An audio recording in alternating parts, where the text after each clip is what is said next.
بسم الله الرحمن الرحيم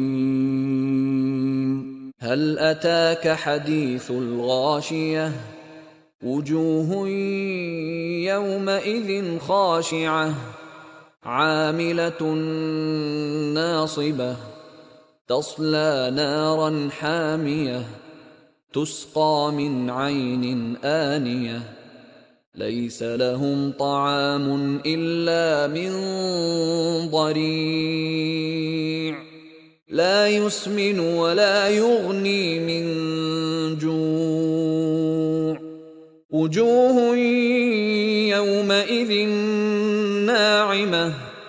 لسعيها راضية في جنة عالية لا تسمع فيها لاغية فيها عين جارية فيها سرر مرفوعة